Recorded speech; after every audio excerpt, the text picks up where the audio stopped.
Coast Guard vessels from China and the Philippines collided in the disputed waters of the South China Sea on Tuesday. It is just after sunrise, and as you may see, there is a large Chinese Coast Guard ship directly in front of this Philippines Coast Guard vessel. These are supposed to be international waterways with free passage. And before dawn, all of a sudden, these Philippine ships were swarmed by much larger and many more Chinese ships. President Bongbong Marcos approves a third phase of the military's modernization, which includes the purchase of country's first submarine in order to defend its maritime sovereignty in the disputed South China Sea. The Philippines has received the BrahMos missiles. Manila now has an Indian shield to defend itself against Chinese aggression.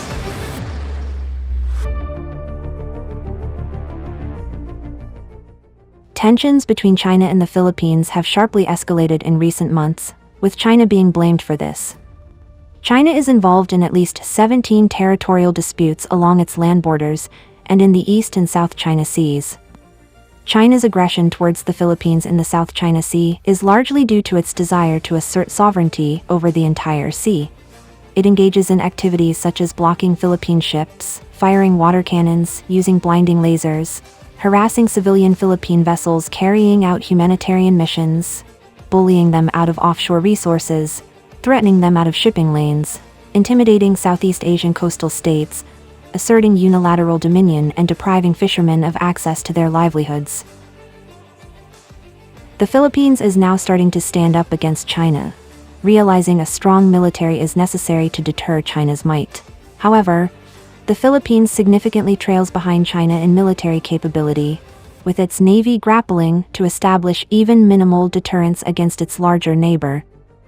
The Philippines Navy was set to spend over $40 billion on procurements in 2 4-year and 1 5-year-long phases known as Horizons between 2013 and 2028. Today, only a fraction of the originally planned spending has been executed. The armed forces failed to complete the first 2 Horizon phases due to a lack of funds from the Philippine government and the COVID-19 pandemic. The 2013 modernization plan called for the service to procure 6 anti-air warfare frigates, 12 anti-submarine corvettes, 18 offshore patrol vessels, 42 missile boats, and 3 attack submarines, as well as various amphibious and auxiliary vessels. Since then, the service has procured 2 frigates, 3 corvettes, 6 offshore patrol vessels, and 9 missile boats. Clearly, their procurement level is not what was envisioned. Nevertheless, the Philippine Defense Secretary sent a written request to the BrahMos Aerospace Private Limited to accept a proposal to buy 3 batteries of the supersonic missile system for $375 million. The plan for this acquisition was started as early as 2017 and was approved by the Office of the President in 2020 as part of the modernization program of the Armed Forces of the Philippines. But then COVID-19 happened, and its economy was hit hard. Hence, there was a delay from the end of the Filipino government in placing the order.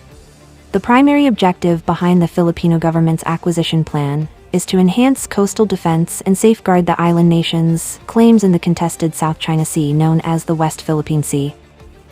Now, what can the Philippines do with BrahMos supersonic cruise missile systems? Cruise missiles are often considered more dangerous or challenging to defend against compared to other types of missiles, mainly because they can fly at low altitudes, often hugging the terrain or sea surface, which makes them difficult to detect by radar systems designed primarily to track higher-flying targets like ballistic missiles. They can be highly maneuverable, capable of performing evasive maneuvers to evade interception attempts. This makes them more difficult targets for air defense systems, particularly those relying on traditional interceptors with limited agility. They are standoff range weapons, which means the missiles are fired from a range far enough to allow the attacker to evade defensive counterfire. Some examples of cruise missiles having these capabilities are Tomahawk and AGM-86. These are subsonic cruise missiles, meaning their speed is not faster than the speed of sound. But BrahMos is different. It has more than 3 times the speed and has more than 32 times the on-cruise kinetic energy of a Tomahawk missile. Sometimes warheads fail to detonate upon impact.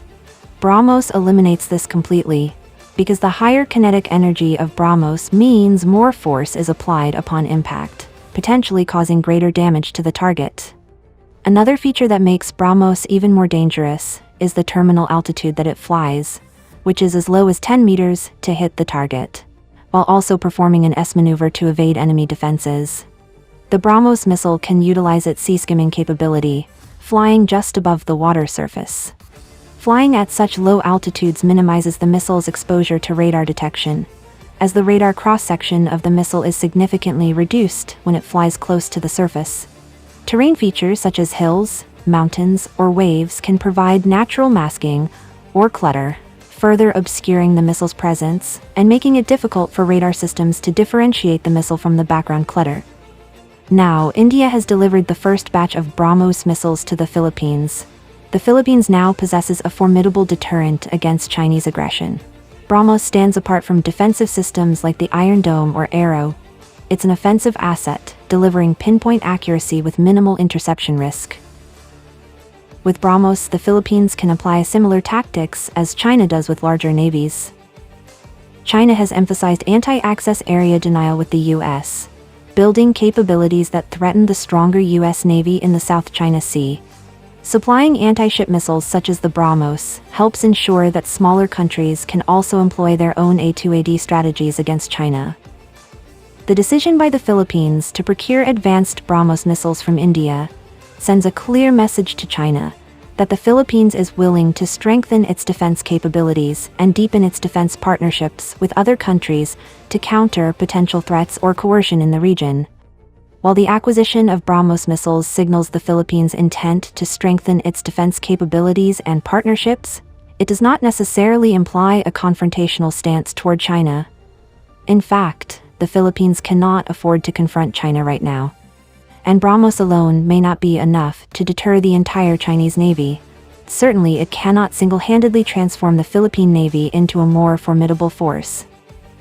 The Philippine Navy recognizes this, which is why they are also planning to acquire their first Scorpion-class submarine from France, because without submarines, a navy is incomplete.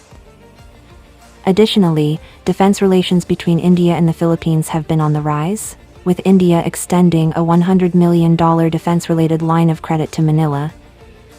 India can also offer other defense equipment, such as its indigenous air defense systems, fighter jets, and more,